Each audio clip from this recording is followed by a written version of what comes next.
morning, everyone, and welcome back to Brunch.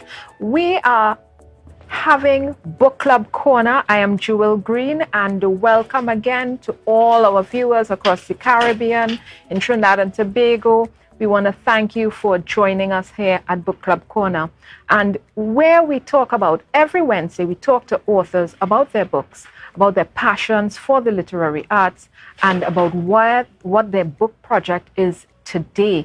And today we have with us Mr. Clement Williams. He's a good friend of mine. He's a member of the Tobago Writers Guild with me, and we've known each other for a little while, yes? Yeah. And Mr. Williams is here today to talk about his two books. One he's written and the other he's co-written. His first book is Vintage Images of Tobago, and he has co-written the Disney Film Heritage of Tobago with Jazad Ali. And today we want to just take a toast this morning with Mr. Williams. Toast to you on the Brunch Book Club Corner. And we have some lovely wine here from Sweet Hand Wine. What we're drinking today is Hog Plum wine, and we have a prize to give away. That bottle of wine is going to the winner who answers our trivia question in the comments, right? So before we go any further, I just want to thank Nedra. She is the candidate for the Trinidad and Miss TNT, and she is the Tobago representative, and she has outfitted me. She is a fashion designer. I want to thank Nedra for giving us this wonderful heritage. I get some heritage vibe here because, you know, heritage starts next week. And we want to thank Nedra for outfitting us, and thank Sweet Hand Wines for giving us these nice bottles of wines, Hog Plum wine and a wine to give away.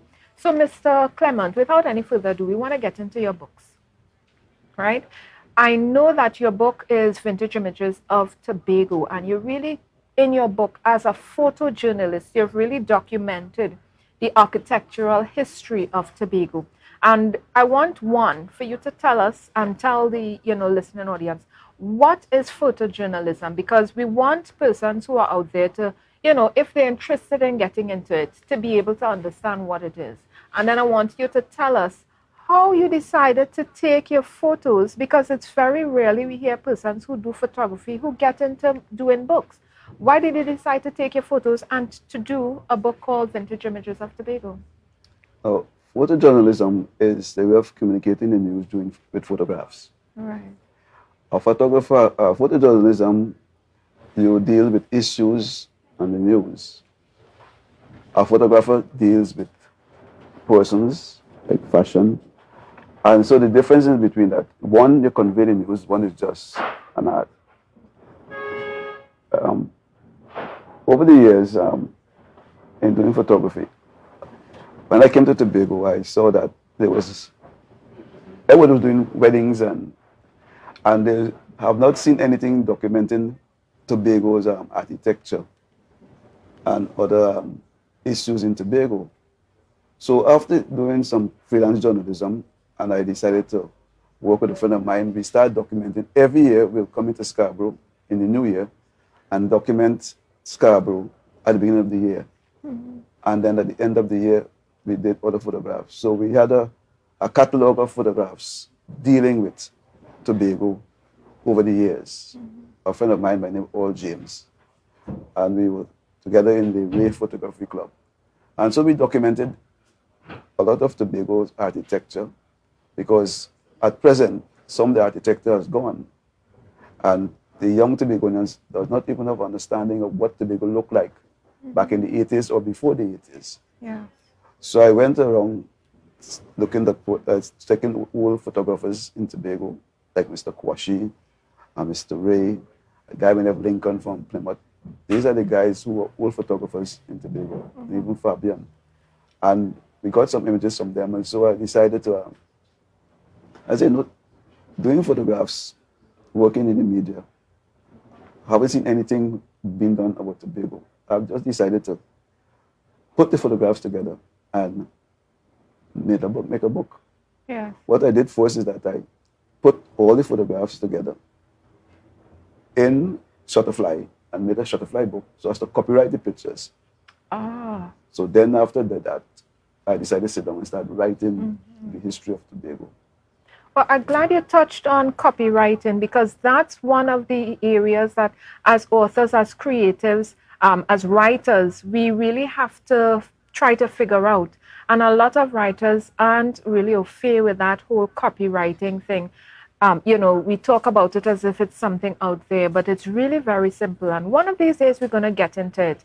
But I just want you all to remember, you know, when you do your work, make sure you always think about how you're going to copyright your work.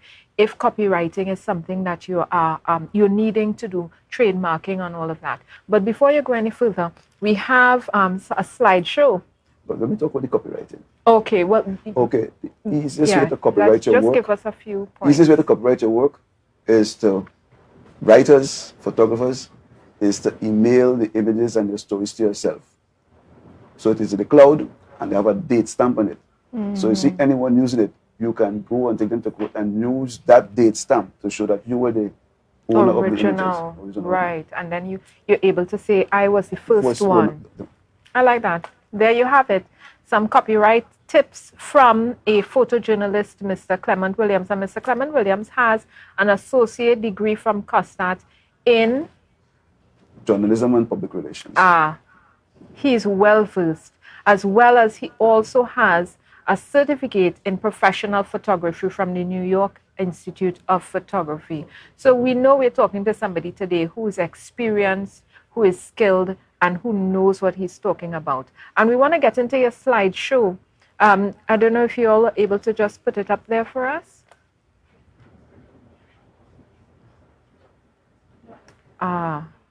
So this is we're doing a virtual tour of Scarborough, guys. This is something that Mr. Clement is pioneering, and he's going to be doing this on a regular basis after today, right? So you all can give him a call and figure out when you all can get in on this. But this virtual tour of Scarborough, he's just going to go through the different scenes. Could we have the other slides? This is just a picture of Scarborough. Yeah. This is the picture in the black and white is Scarborough after Hurricane Flora in 1963. Wow. And the colored is an aerial shot of Scarborough in 2007 that I did from a helicopter. I had no drones in those days, so you had to use a helicopter to get aerial shots of Tobago. So let me get this straight. So if you took that aerial shot, could we just go back 1 second? You took that aerial shot of Scarborough after Hurricane Flora. No, so after Hurricane Flora, I got that from a friend of mine. Oh, okay. Right? So you got this photo, and we're comparing it to then and now, 1963, after 1963 to 2007. And we see the devastation across Scarborough, and we see the development that's happened in Scarborough. Of course, you know, in Scarborough is the heart of Tobago. This is our capital. Next slide. Okay. The black and white photograph is the old Rex Cinema. That was built in 1942. Now, Rex Cinema has a lot of history in it. After 1963, the Pentecostal church held their services in the Scarborough, the Rex Cinema.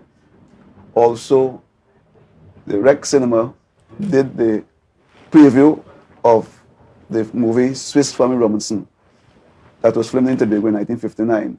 So every night after filming, they will take the rolls to the cinema, and the producers and the director will view the show to see if they have to shoot over, yes or no. That was closed in 1990, and that photograph was taken the day before they boarded it up to start demolition, to replace it with KFC. Okay, so if we were to kind of do a cross-reference between this photo and what you just said and your book, your co-authored book, The Disney Heritage of Tobago, we are seeing that the film company, Disney, used the Rex Cinema, to do some of the processing for the films, to check the films and see how it was. And when we look at the two buildings next to each other, it's kind of strange to me, but it's, it's kind of comforting to know that the building itself, even though it has undergone some construction and renovations, we're seeing a lot of the angular square architecture still happening, still repeating in the visage of KFC, even though it's new, it's modern, but we're seeing that they kept a lot of the angular, the right angles in terms of the architecture to do the KFC from the Rex Cinema. That's interesting. Yeah, next slide, please. Okay. How many of us know here? Oh my God, Mr. Williams, tell us about this. This is the corner of Plymouth Road and Carrington Street. Where people wait to get a taxi now. You see the colored slide showing the location that this is now. But years gone by, that's where they sell coconuts and other items. The vendors will sell outside the market right there. Wow. Call it Matilda Corner. Yeah. Well, I am sure, yeah. Plymouth Road, people call it Wilson Road now, but the real name of it is Plymouth Road. Plymouth Road starts from the port right into Plymouth. Okay, I did not know that. You see, we're getting some history here about how Scarborough was kind of laid out before. Nothing much has changed in terms of the streets and directions, but we're seeing that the names, the way we know Scarborough has changed a bit. So this used to be Plymouth Road. It's still Plymouth Road. It's still Plymouth Road. Okay. So, and I remember when there was a tree there. They moved it when they moved there was a guy who used to fix shoes in the corner there. Yeah. When they moved him, so they removed this tree and put up this new structure. Okay, Tobago Scarborough has gone through some good development, Changes. Look at this. Yeah. Next slide. Okay. This old building was known as Coal Sewing Machine Repair Shop. What was it? Coal Sewing Machine Repair Shop. Okay. And now we have Subway. If you see the signs, 5 taxis facing north. The sign is still there. The building gone. The old building will now be replaced by Subway and Jonas Roti Shop. Wow. Well, let me tell you. Well, this scenes from the old market before reconstruction, inside the market, it looked long ago. And this is the view of the reconstruction that was recommissioned in 2021. So when it says second market, could you give us the first market? Yeah. You see, it's supposed to be in the slides. Uptown in James Park. Ah, okay. So what year, probably around what time would this have been? This is in 1970s. Okay. And 80s. Okay. So we see definitely that we see some familiarity in the architecture. The top of the market, that V-shaped eave they have to the top, they've repeated it. It's a little lower, but you see they've repeated it. And even when you look around, the kind of shuttle-looking, the windows, right? So they've repeated that as well. So you see some repetition in the architecture, perhaps even trying to maintain the familiarity of old Scarborough to new Scarborough, just with some modern developments. Yeah. Okay. This is the last of the government-operated post office in Tobago. And coming the 30th of this month, in 1999, it was closed, and TT Post came into being. So the building was demolished because of earthquake, and they restructured it with the Victor Bruce complex that we all know, right? And we know that Victor Bruce is a Tobagonian, right? He's the Deputy Governor General, the first, let's say, first local to be governor of the Central Bank from 1969 to 1984. Wow. He was born in Tobago, right? And we see the building is named after him at present. And when we talk about 1964, we're talking about 2 years past, actually 2 years past independence, right? Yeah. We're looking at that independence period where Tobago and the Caribbean as a whole was bubbling for independence, because a lot of the Caribbean islands got independence around the same time. Yeah. So we can see that Tobago, Victor E. Bruce was probably a very well-featured personality in, the development of Tobago. Yes.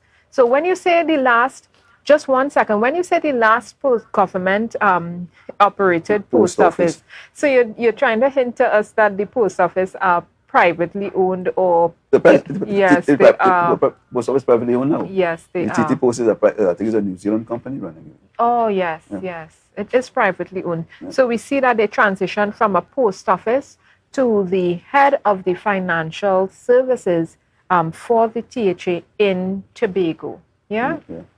Fantastic. Okay. TNTech, established in 1952. And if you pass close by, you'll see some of the old generators in the building. And the black and white photograph is the old bus terminus, which a lot of middle-aged Tobagonians will know about. You had to go and stand up in a line, Yeah. go through some iron grill to get to the bus. So we had a bus terminus. Yeah. We had a bus terminus, and now it's on the same spot where TNTech is. No, the bus terminus is in the car park of the Victor Booster complex. Right, that's where it was. Yeah. Okay. Well, I know you have coming up a picture of the very first electric company in Tobago. Yeah. So we're happy to see that one. This is the post office. Yeah, the library that was demolished after earthquake in 1997. Right. You're still seeing the seating accommodation that is presently at the back of the present library. Yes, where the amphitheater is in the back of the yeah. library. And the Tobago Writers Guild partnered with the library and did our first Next Chapter open mic for 2023. And we had it right there in the amphitheater. Yeah. So I'm happy to see that they've kept that. Yeah, they've kept that feature of the library because it's a really nice, cozy space. You know, it's underused, but it's a nice, cozy space where you can have outdoor events. You have people, getting pylori and pies and, getting little eats and drinks. It was really a nice time out there. So I like that they've kept that feature. Okay. This is the wall by the Botanical Gardens. A lot of people say that the Botanical Gardens is in Scarborough. The Botanical Gardens is not in Scarborough. No? Not in Scarborough. Where is it's on it? the outskirts of Scarborough. The Delfair and Rockyville plantation gave land to the government, 3 hectares of land, the old sugar mill, to make the Botanical Gardens. Are you kidding? Welbeck House was the great house for the estate. Oh my goodness. If you go through Bay Street, you'll see some works, some remains of the sugar estate. Right there in front of people's face, and just pass it every day. The brickwork right there.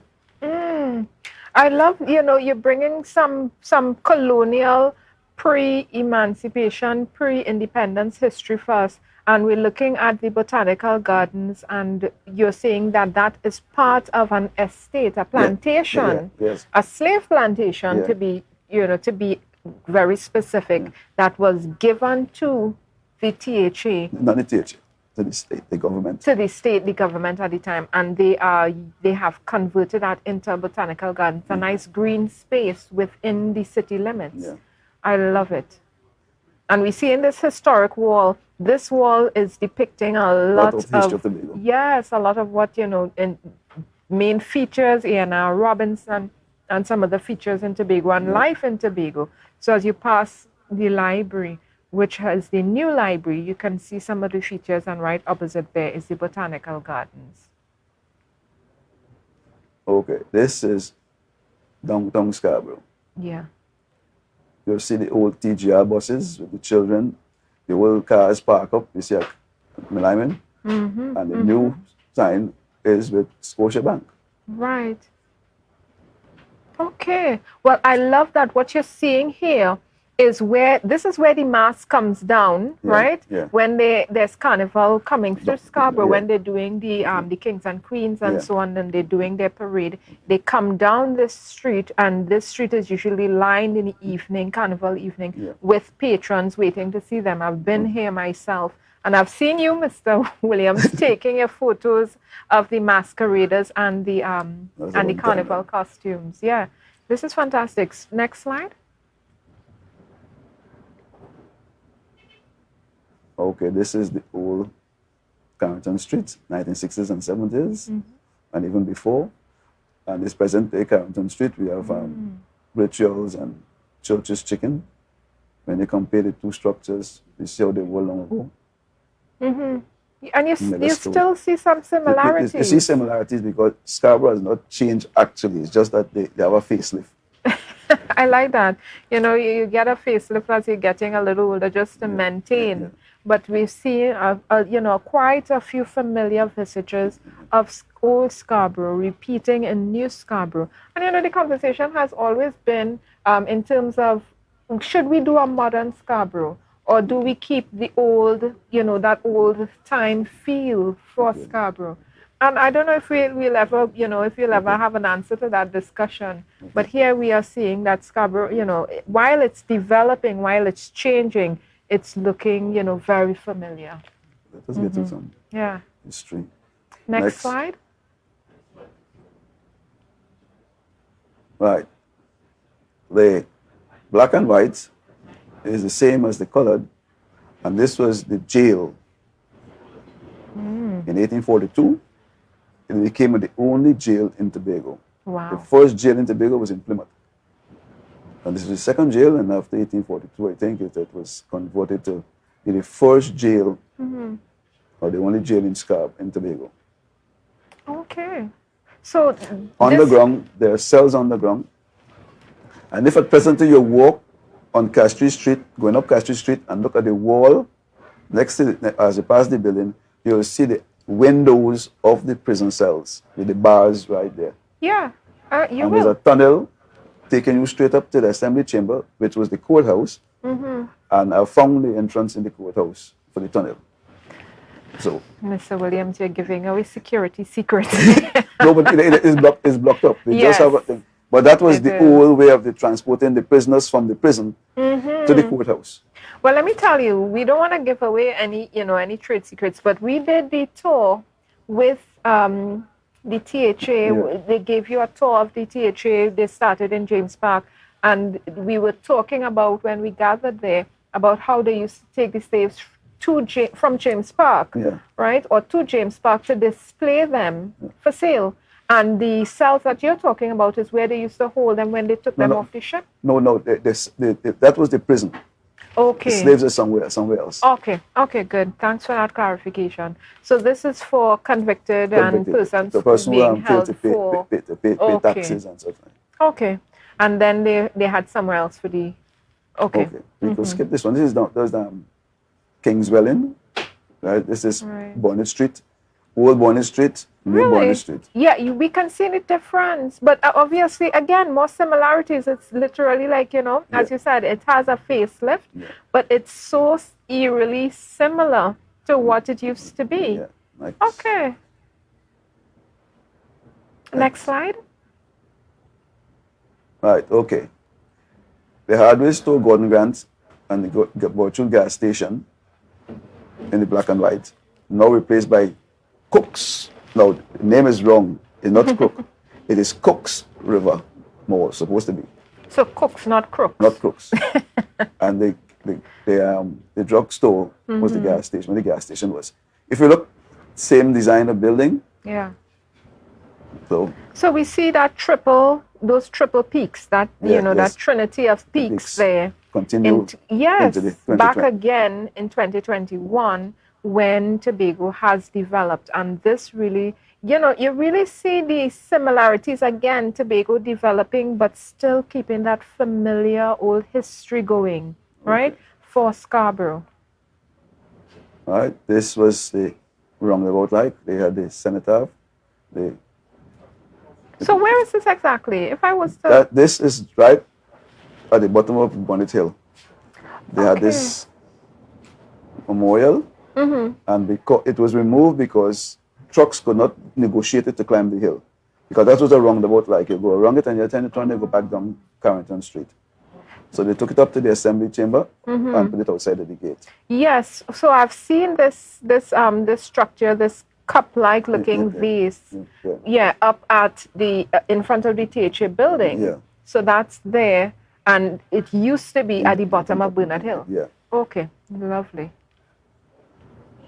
All right, this is the old building. They had the library, the children's library, and then they have the new refurbished structure of the assembly chambers. Okay, so this on the black and white is what used to be the children's library. The children's library. Yeah. And now they've refurbished it, and it is now. It was a chamber before. Then it became a library. Right. And then I did hear that the THA building, that structure, had a lot of tenants, so to speak. Yeah, a lot of tenants. It was a lot of, you know, it was a home for a lot of government offices. I tell you, the history of Scarborough is just bubbling under the surface. Okay, this is the market. This the building at the back, in the background and the black and white, is the assembly building, right? In front is the old market. That was the James Park. So on the black and the colored one, they show the assembly chamber and then James Park, which is now there. Right. No more market. The market has moved down into Scarborough. Right. So this was the market. The market has now moved downtown, and it was always James Square. Was it always called James Square? No, it used to be the market, and then it got the name. APT James. Okay. Very nice. Okay. The black and white, the Morad building is the first business to open in Tobago in 1919 by David Morad. We now have Arthur's leather store up there. And the other building is where the colored assemblymen used to reach for meeting. Well, the executive council of the colored. Yes. The residence of the Louis before it was demolished. Okay. Next slide. All right, this is the Old Methodist Church. Wow. And this is the colored in the new. And the structure again, we're seeing some similarities. The similarity because the top half of the old building was blown with hurricane. So they just covered it over and redid it. I love that you walk through Scarborough and you get that old world feel for Scarborough. You know, there is some hints of modernization, but you are getting that old world feel when you walk through and you really look at the architecture in Scarborough. Mr. Williams, I want to thank you for giving us this walkthrough because we want to touch on the Disney film heritage for a minute. I want to thank you for walking us through this slideshow of Scarborough then and now. Mr. Williams is going to be doing a walking tour at some point of Scarborough. So, you know, for those who were intrigued by some of the photos that you all saw, remember, contact Mr. Williams. He's on Facebook, Clement G. Williams, and he's going to be doing a walking tour of Tobago where you can see just what he showed you and more. And don't forget also THA does a tour as well. There's one of the THA assembly building and they tell you about the history of the THA. It's one of the oldest legislatures in between Trinidad and Tobago, one of the older ones. But we want to get into this book quickly, the Disney film heritage, because we just have a few more seconds, I guess. We want to get into the Disney film heritage of Tobago and talk quickly about this. You know, why did you all decide to put this memorial in book? Jazz Ali, the main author of the book, he is a Disney fan. And he was intrigued by the Swiss Family Robinson being filmed in Tobago. Now, he was looking for a photograph of the cinema. And he contacted me through George Leacock. And we got together. He had some information, and then we sat down and we collaborated together. And we did research in Tobago and found out there are persons still alive who acted in the movie as doubles. And those persons are Tony Abraham, his brother, and his sister acted as doubles in the movie. Yes. There are drivers in the movie. Lachan Richards was a driver in the movie. And Tony Abraham, they have that cloth store right on Burnett Hill, right? Yeah. So we want to just show you the cover. You can get these books Sharon bookstores. You can get this book in Sharon bookstores. You can get it where else? Blue Edition. And this is the Disney film heritage of Tobago. And we also have here from Mr. Williams, we have the vintage Images of Tobago. So if you want to get this book with all the history and old photos, it's really a lovely coffee table book. Mr. Williams is a photojournalist experienced and accredited, and he has put his work into this book. Just gives you an idea that being an author does not only involve writing stories. You can write stories with photos as well. And I love that you all have done this book as well as the Disney Heritage of Tobago. So we're going to wrap up now. We want to thank the viewers for being here. We're going to leave the trivia question with you. Mr. Williams, please give us our trivia question.